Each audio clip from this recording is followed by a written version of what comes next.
नमस्कार। Political classes 2M YouTube channel में आपका स्वागत है। हम देख रहे थे संसद के अंदर लोकसभा राज्यसभा। अब टॉपिक है अपना संसद के अंदर कानून निर्माण, विधायी कार्य या कानून निर्माण किस प्रकार से होता है, क्या क्या उसका सिस्टम है, कौन कौन से विधेयक होते हैं, किस किस प्रकार से पेश होते हैं, कौन कौन से चरण होते हैं, अंत तक जरूर देखना। आप देखो, पहली बात तो ये कि संसद में जो भी विधायी कार्य कानून कार्य संपन्न होता है वो संसद के दोनों सदनों में समान रूप से होता है। दोनों सदनों में समान रूप से संपन्न होता है। दोनों सदनों में संपन्न होना जरूरी है, पहली बात। दूसरी बात, प्रत्येक सदन में हर विधेयक समान चरणों के माध्यम से पारित होता है। पहली बात ये दोनों सदनों में संपन्न होता है। दूसरी बात ये कि हर विधेयक दोनों सदनों में समान चरणों के माध्यम से, जैसे लोकसभा के अंदर 5 चरण हैं तो राज्यसभा के अंदर भी 5 चरण होंगे, तो माध्यम से पारित होता है। तीसरी बात, संसद में पेश होने वाले विधेयक 2 प्रकार के होते हैं। संसद में जो विधेयक पेश किए जाते हैं वो पेश करने के आधार पर 2 प्रकार से पेश होते हैं। एक तो होता है सरकारी विधेयक, एक होता है गैर सरकारी या व्यक्तिगत विधेयक।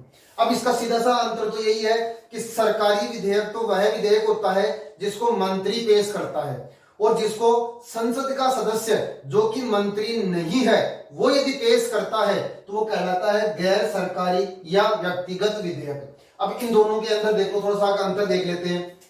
सरकारी विधेयक वह विधेयक जो किसी मंत्री के द्वारा पेश किया जाता है। मंत्री के अलावा कोई भी इसे पेश कर सकता है, जो गैर सरकारी व्यक्तिगत विधेयक होता है। सरकारी विधेयक सरकार की नीतियों को प्रदर्शित करता है। किसको प्रदर्शित करता है? सरकार की नीतियों को, क्योंकि सरकार कार्यपालिका, और कार्यपालिका का गठन लोकसभा में बहुमत दल के आधार पर, तो ये उसकी नीतियों को प्रदर्शित करता है। विपक्ष के मंतव्य को प्रदर्शित करता है। वक्तव्य यानी कि ज्यादातर विधेयक कौन रखता है? सरकार रखती है। तो सरकार के अलावा यदि कोई विधेयक रख रहा है तो वो विपक्ष का आदमी है, तो ज्यादातर विधेयक विपक्ष के मंतव्य को क्या करते हैं? प्रदर्शित करते हैं व्यक्तिगत विधेयक। फिर आता है इसके पारित होने की संभावना। सरकारी विधेयक है तो पारित होने की संभावना, क्योंकि लोकसभा में उसका क्या रहता है? बहुमत। इसके पारित होने की कम उम्मीद रहती है, क्योंकि ये विपक्ष की ज्यादा पैरवी करता है। फिर देखो, इसके अस्वीकार होने पर सरकार को इस्तीफा देना पड़ सकता है, क्योंकि धन विधेयक है। धन विधेयक यदि अस्वीकार होता है तो उस स्थिति में सरकार को इस्तीफा देना पड़ेगा। सरकार पर इसका कोई प्रभाव नहीं पड़ता है, चाहे ये पारित हो चाहे नहीं हो, सरकार के अंदर इसके ऊपर कोई किसी प्रकार का कोई नुकसान नहीं है। फिर देखो, सदन में पेश करने के लिए 7 दिन का नोटिस देना जरूरी है। किसके लिए? गैर सरकारी विधेयक के लिए। जबकि गैर सरकारी विधेयक के लिए यदि सदन में पेश करना है तो 1 माह का नोटिस देना जरूरी है। 1 माह पहले नोटिस देना, और उसके बाद में इसको पेश किया जाता है। इसको 7 दिन के नोटिस के बाद पेश किया जाता है।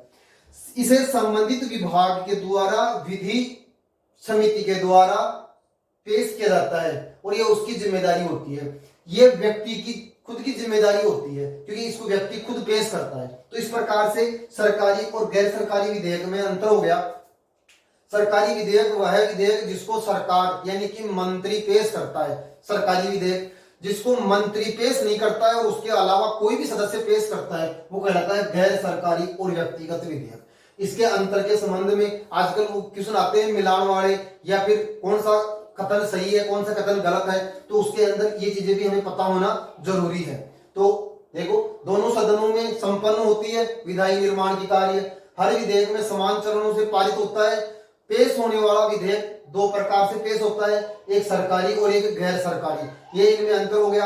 अब इसका स्क्रीनशॉट लो, इसके आगे का टॉपिक देखते हैं।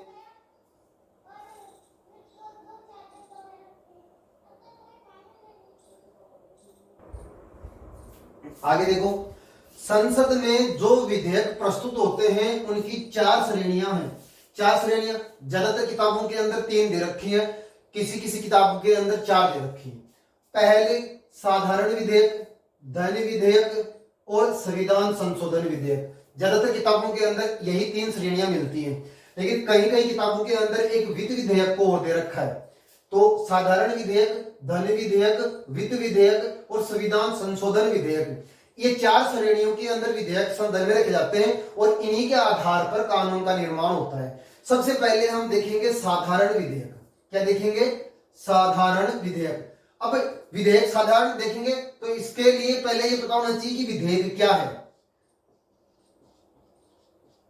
विधेयक, विधेयक का क्या अर्थ है?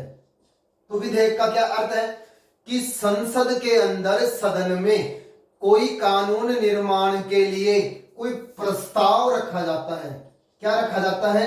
प्रस्ताव या विषय। जब संसद में कोई कानून निर्माण करने के लिए कोई प्रस्ताव या विषय रखा जाता है तो उसे हम विधेयक कहते हैं।